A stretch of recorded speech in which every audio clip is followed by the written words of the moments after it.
Welcome to episode 4 of season 3 of Matire Gemi, a bi-weekly podcast where we help you learn the Gikuyu culture, history, and heritage in English and in a fun, light-hearted way. I'm Jerry Wadiho, your anchor, Nade Mojiro wa Bariakihara. And as always, I'm joined by Waiyaki and King Ori. Now, today's episode is a special one because today we will be speaking about a great man, a great warrior with an incredible legacy. We will be speaking about a man who resisted against colonialism. We will be speaking about a man whose name you've probably heard.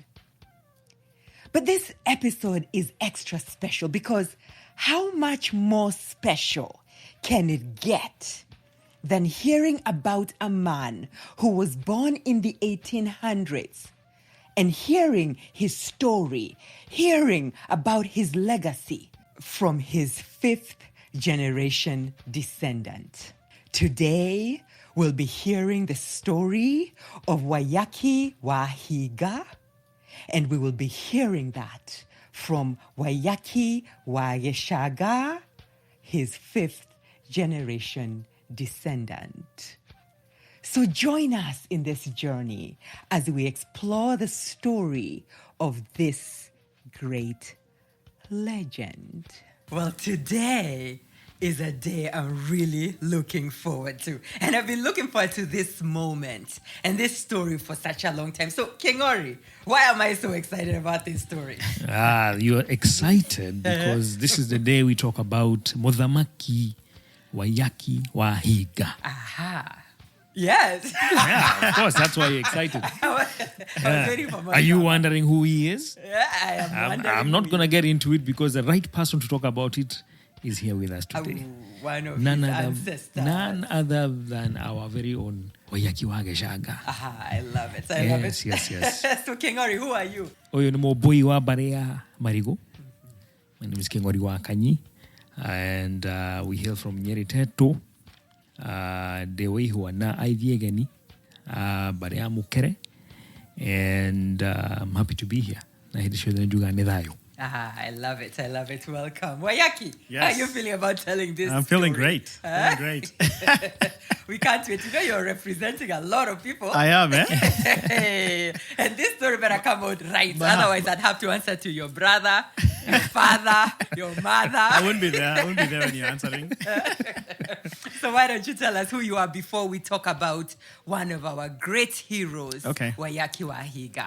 Njĩtagwo Waiyaki wa Gĩcanga, wa Hinga, wa Waiyaki wa Hinga. Beautiful. Yes. All right, so let's start with this hero of a man. But first, I have to ask you this: how are you related? Because you've got the name Waiyaki. Okay. Your brother is Hinga. Yes. So what's this story? How am I related? Yeah. So actually, I'm 5th generation removed from Waiyaki wa Hinga. So Waiyaki wa Hinga had a son called Hinga who gave birth to my grandfather, who gave birth to my father, who gave birth to me. Who begat? Who begot? Sorry. Actually, yeah. The right word is begot. Yes. So, yeah, I'm fifth generation, Waiyaki. Brilliant. 5th of his name. I love it. I love it. I love it. So, Yes. who was this man and how did he come to be? What's his story? Oh, that's a good question. So, Waiyaki was born in 1850s. And so he was born of a man called Hinga. And as you guys know, we talked about Hinga in the previous episode. Yeah. You know, what is a Hinga? So his father was called Hinga because his father was a Maasai. Hinga, his original Maasai name was Kumale Olela Mutaka. And he had come from Maasai land. He had come escaping the Iloikop Wars, which we talked about in the previous episode, and came into Kikuyu land with his mom, some cattle, sheep, goats, and so on, and some porters, servants, and so on. They came and they were accepted into a family called the Gadeshas. The Gadeshas are Barea Muturi. That's why we call ourselves Ashera Barea Muturi. I see. Yes, and so that's how Waiyaki's dad, as a Maasai, came into Kikuyu land, got assimilated into the Gadesha family, and married, and was able to have many wives and many children. And of the many children that he sired, one was Waiyaki Wa Hinga. Yes, and if remember the name, part of the reason he was probably a Higa was because he could speak Kikuyu and he could speak Kimasai, right? That is correct. So that contributed to the name, the nickname. The Higa. nickname, yes. Yeah. Which actually stuck. Yeah. As we know, many of our family names come from prior generation nicknames. They actually become actual names. Yeah. And so how he got his name Waiyaki was his Maasai name, because his dad was a Maasai, gave him a Maasai name, Koyaki. The people around could not pronounce Koyaki, and so they started calling him Waiyaki.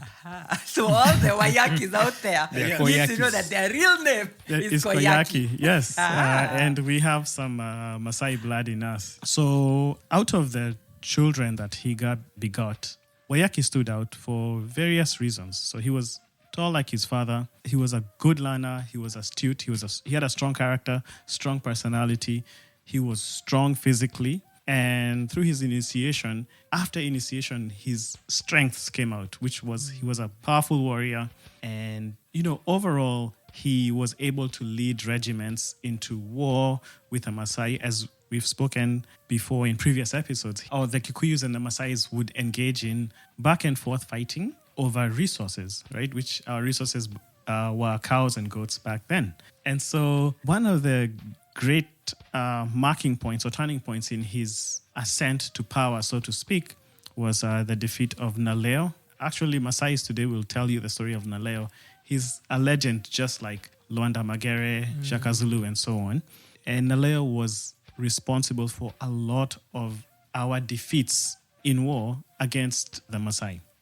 And so how Waiyaki rose into prominence was defeating this guy and actually spearing him to death. And so that was a turning point where he, as a result, got a lot of respect, a lot of admiration, a lot of wealth, obviously, from the expeditions and the conquering of the Maasai in that time. And so his status was raised, and the council elevated him to a Mûthamaki.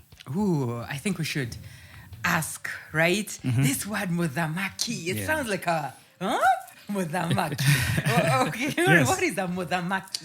Yeah, I mean, you'll hear that a lot because remember, actually, it's one of the 5 Gemis as well. Oh. Odhamaki, and Odhamaki is self-determination. That's what it means. And we need all of us to have that element in us where we determine our own future. Yes. In this context, especially in the context of political rulership and in the Council of Elders, Mûthamaki is someone like a tiebreaker.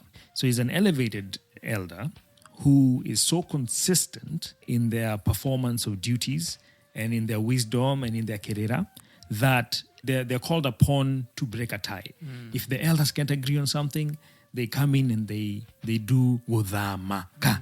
Dhamaka as in they move the debate forward by making a decision. So that's where you see Odhamaki coming in, and that's where they exist in the areas of judicial prowess. You see them in military. You see them in just about anywhere. You can have a Mûthamaki, someone who is so well trusted that they can be leaned upon to make a big decision. So this is very interesting because when we talked about Wangobe, Yes, he was a Mûthamaki. right.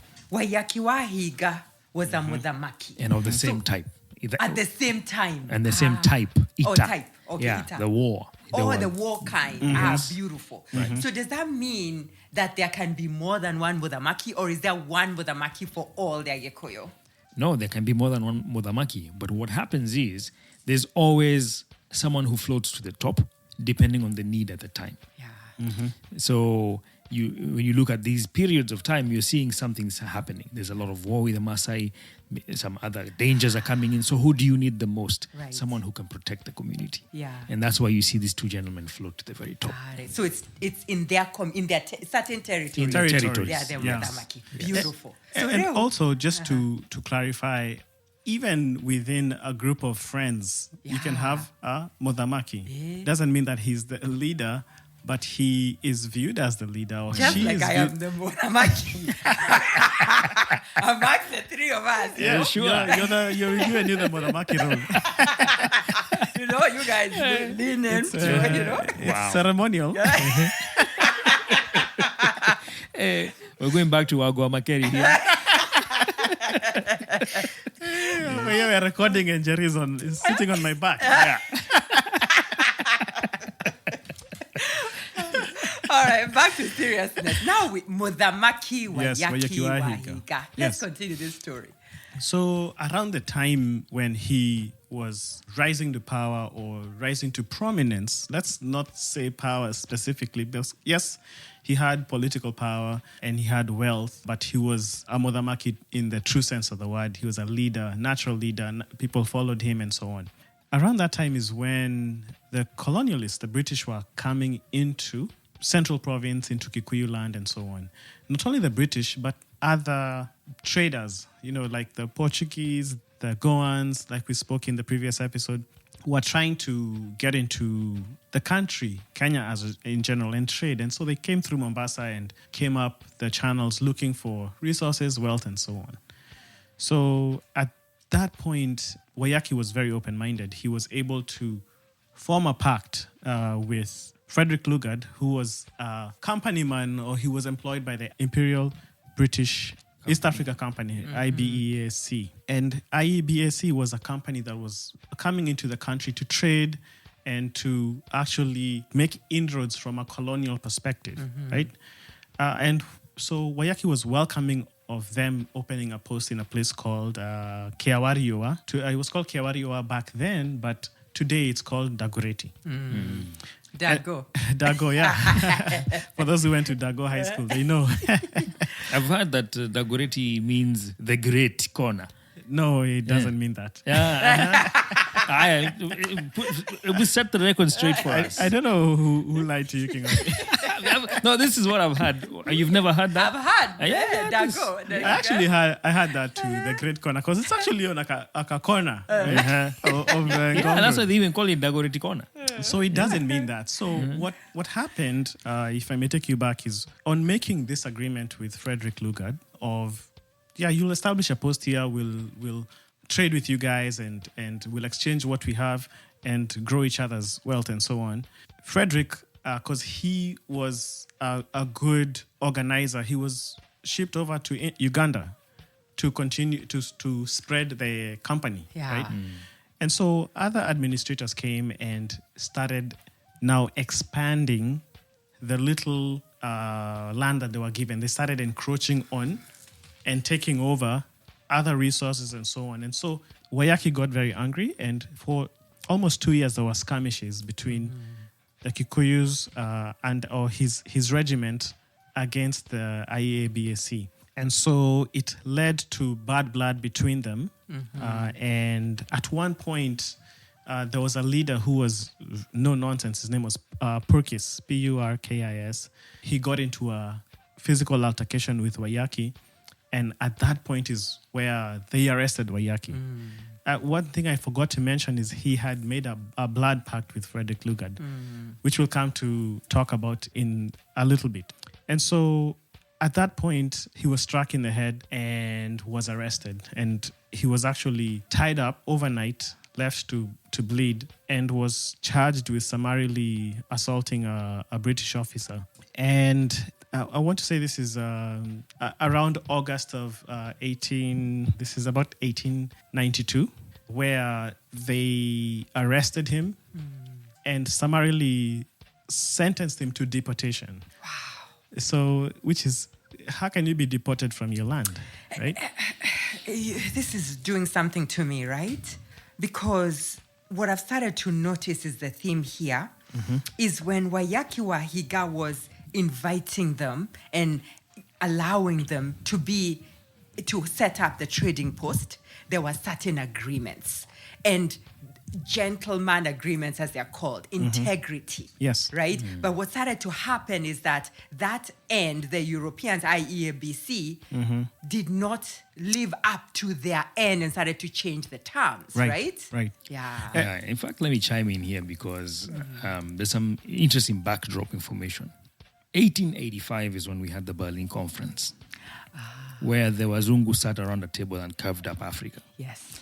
And so obviously the British got our area. And in 1888, Queen Victoria gave IBEAC a charter. 88, right? They said, go there, we're giving you authority to go and create trade dominance. All right? So this was the first way that the Wazungu had to come in. And they were not in any way they were not going to have an opportunity to dominate because the Arabs, the Swahilis, they were doing just fine in the coast. In fact, when they first came, they quickly realized they could not influence the coast. So they started looking for ways of coming inland. Yeah. And they were able to take advantage of trade caravans already happening. The Arabs, had caravans at that time that could be like 1,200 people. Wow.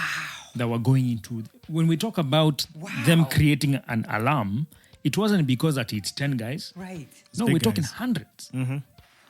Hundreds. And that's why people like Waiyaki Hinga and Wangombe had to amass a large number of military warriors and bring them together because these guys were a threat.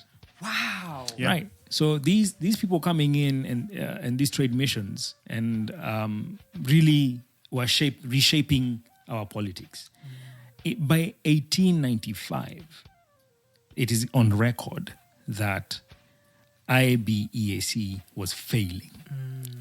It was failing. And it was failing because of contact with the likes of Waiyaki Wa Hinga. Yeah. They were not able to do what they wanted to do with wanton I love it. abandon. Yeah, and so actually to go back and answer your question about the Great Corner, so when Waiyaki realized they were trying to expand and take over more land and more resources around Kiawariua, which is modern-day Dagoretti, he said, Mogodoyo Dagorete, meaning this piece of land or this area, he hasn't bought. Yeah. The colonialists hadn't bought the land. And so that's how the name Dagoretti came about, because when they were documenting roads and boundaries and towns like Nairobi, because Nairobi was called Enkare Nairobi it was a Maasai name. They called it Dagoretti because they could not say Dagorete. So, but really that word Dagoretti means he hasn't bought. So like he just came and took and expanded without buying and actually went against a covenant, because a covenant is a serious agreement. It's not just a contract.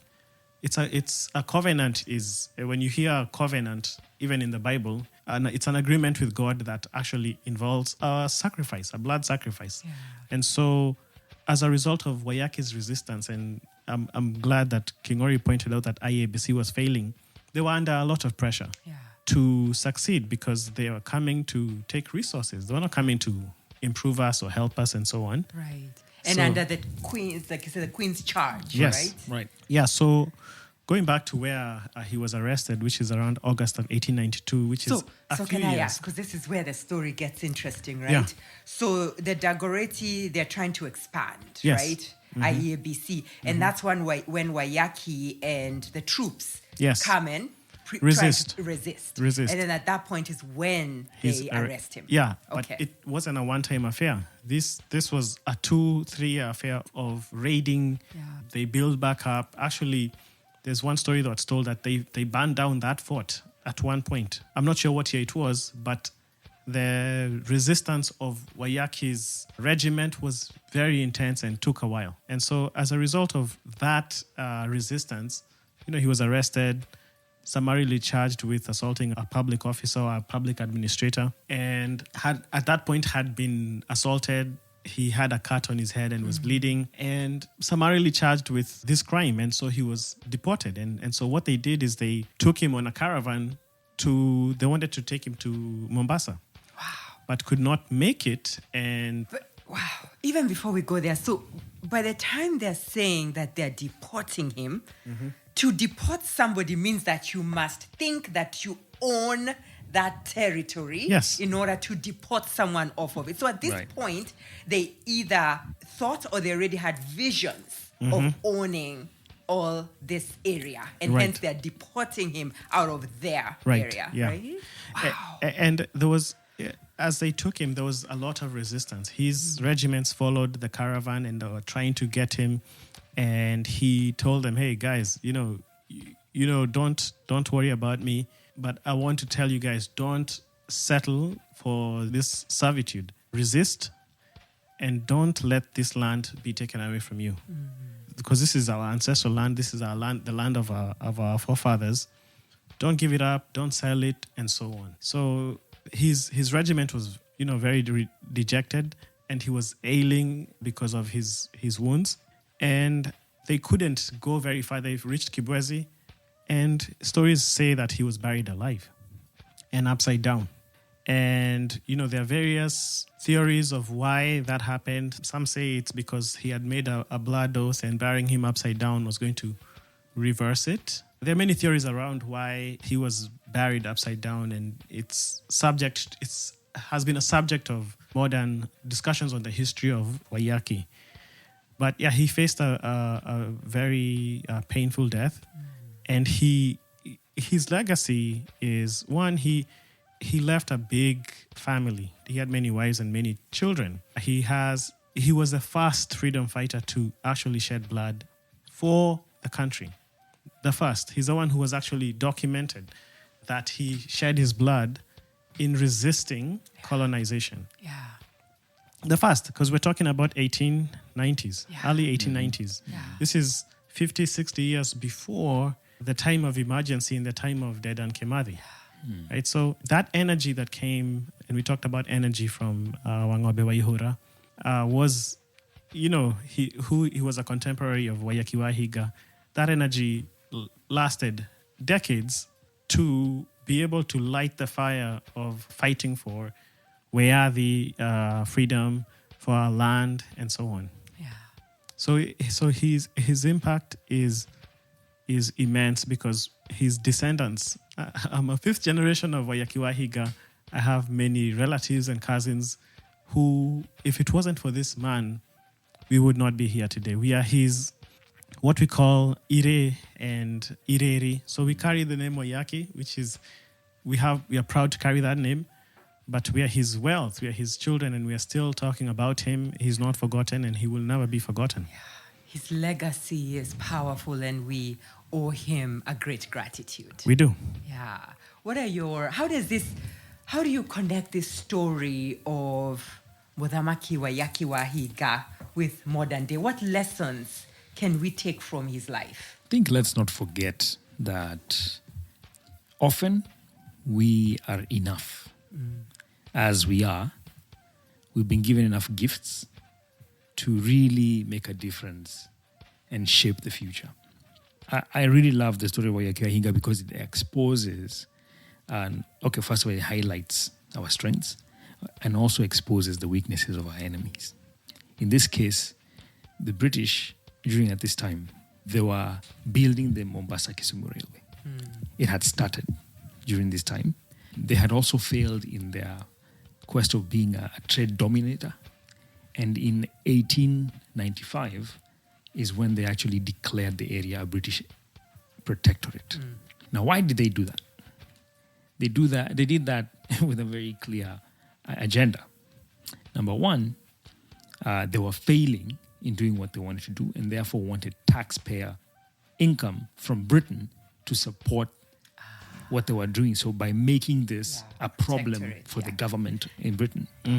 And then the second reason why they were doing this is because, remember, they initially wanted to finish the railway because they were thinking about protecting or conquering the source of the Nile, Lake Victoria.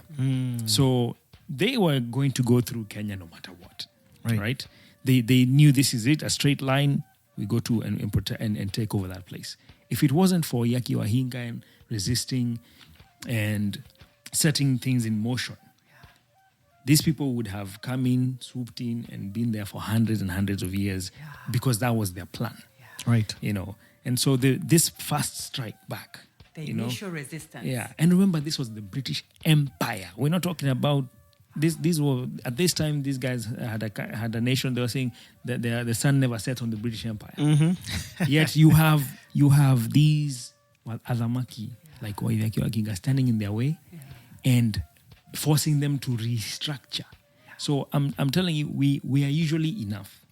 All we have to do is use what we have and follow our heart and our, and what we have in us to just resist, and let the next chess play be made, right, so that we can also resist the next one.